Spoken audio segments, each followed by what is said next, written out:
ಮುಖ್ಯಮಂತ್ರಿಗಳಾದ ಶ್ರೀ ಸಿದ್ದರಾಮಯ್ಯನವರೇ, ನಮ್ಮ ಅಧ್ಯಕ್ಷರಾದ ಡಿ ಕೆ ಶಿವಕುಮಾರ್ ಅವರೇ, ವೇದಿಕೆ ಮೇಲಿರ್ತಕ್ಕಂಥ ಎಲ್ಲ ಮಂತ್ರಿಗಳು, ಶಾಸಕರು, ಎಲ್ಲ ಮುಖಂಡರೇ ಮತ್ತು ಪಕ್ಷದ ಎಲ್ಲ ಮುಖಂಡರೇ, ನೆರ್ತಕ್ಕಂಥ ಎಲ್ಲ ಬಂಧುಗಳೇ, ಇವತ್ತು ಕೇಂದ್ರ ಸರ್ಕಾರದ ಬೆಲೆ ಏರಿಕೆ ವಿರುದ್ಧ ನಮ್ಮ ಪಕ್ಷ ಸಿದ್ದರಾಮಯ್ಯನವರ ನೇತೃತ್ವದಲ್ಲಿ ಮತ್ತು ಶಿವಕುಮಾರ್ ಅವರ ನೇತೃತ್ವದಲ್ಲಿ ಇವತ್ತು ಹೋರಾಟ ಮಾಡ್ತಾ ಇದೆ.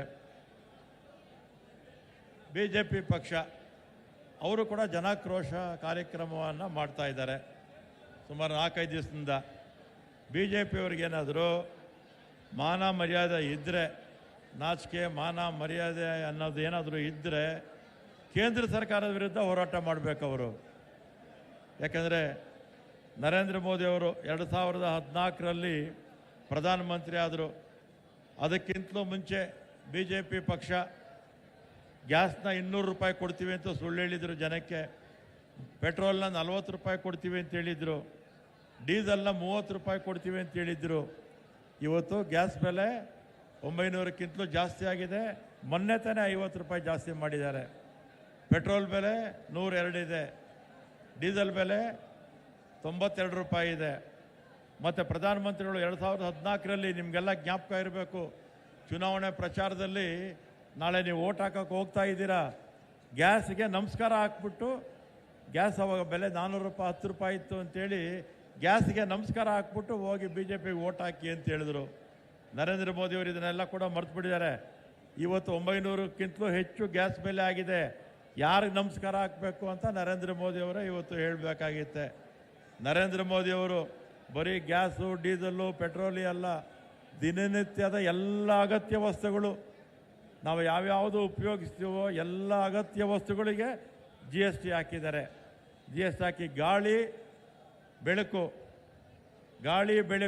ಎರಡಕ್ಕೆ ಬಿಟ್ಟರೆ ಉಳಿದಿರ್ತಕ್ಕಂಥ ನಮ್ಮ ದೇಶದಲ್ಲಿರ್ತಕ್ಕಂಥ ಎಲ್ಲ ವಸ್ತುಗಳ ಮೇಲೆ ಇವತ್ತು GST ಹಾಕಿದ್ದಾರೆ.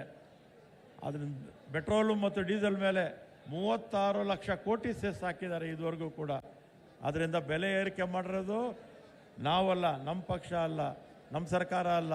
ಇವತ್ತು ದೇಶದಲ್ಲಿ ಬೆಲೆ ಏರಿಕೆ ಮಾಡಿರ್ತಕ್ಕಂಥದ್ದು BJP ಸರ್ಕಾರ, ಮೋದಿಯವರ ಸರ್ಕಾರ. ಆದ್ದರಿಂದ ಏನಿವತ್ತು ಬೆಲೆ ಏರಿಕೆ ಮಾಡಿದೆ ಅದೆಲ್ಲ ಕೂಡ ಕಡಿಮೆ ಮಾಡಬೇಕು ಅಂತ ಕೇಂದ್ರ ಸರ್ಕಾರಕ್ಕೆ ಒತ್ತಾಯ ಮಾಡ್ತೀವಿ. ಇವತ್ತು ನಮ್ಮ ದೇಶದಲ್ಲಿ 100 ಕೋಟಿಗಿಂತಲೂ ಹೆಚ್ಚು ಜನ ಕೊಂಡುಕೊಳ್ಳುವಂಥ ಶಕ್ತಿಯನ್ನು ಇವತ್ತು ಕಳ್ಕೊಂಡಿದ್ದಾರೆ. ಅಂದರೆ ಜನರ ಹತ್ರ ದುಡ್ಡಿಲ್ಲ, ಅದರಿಂದ ಕೊಂಡ್ಕೊಳ್ಳೋಕ್ಕಾಗ್ತಿಲ್ಲ. ಅದರಿಂದ ಇಂಥ ನಾಚಿಕೆಗೆಟ್ಟ ಒಂದು ಕೇಂದ್ರ ಸರ್ಕಾರ, ನಾಚಿಕೆಗೆಟ್ಟ BJP ಪಕ್ಷ ಇವತ್ತು ಜನರ ವಿರೋಧಿ ಕೆಲಸಗಳನ್ನು ಮಾಡ್ತಾ ಇದೆ.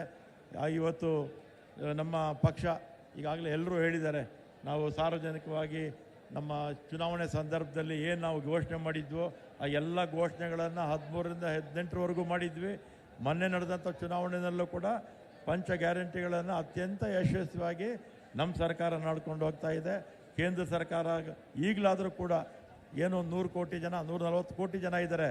ಅದರ 100 ಕೋಟಿ ಜನ ಯಾರು ಅಶಕ್ತರಿದ್ದಾರೆ, ಯಾರಿವತ್ತು ಕೊಂಡ್ಕೊಳ್ಳೋ ಶಕ್ತಿಯನ್ನು ಕಳ್ಕೊಂಡಿದ್ದಾರೆ, ಅಂಥವ್ರ ದೃಷ್ಟಿಯಿಂದ ಎಲ್ಲ ಬೆಲೆಗಳನ್ನು ಇಳಿಸಬೇಕು ಅಂತ ನಾನು ಈ ಸಂದರ್ಭದಲ್ಲಿ ಹೇಳ್ತೇನೆ. ಎಲ್ಲರಿಗೂ ಧನ್ಯವಾದ.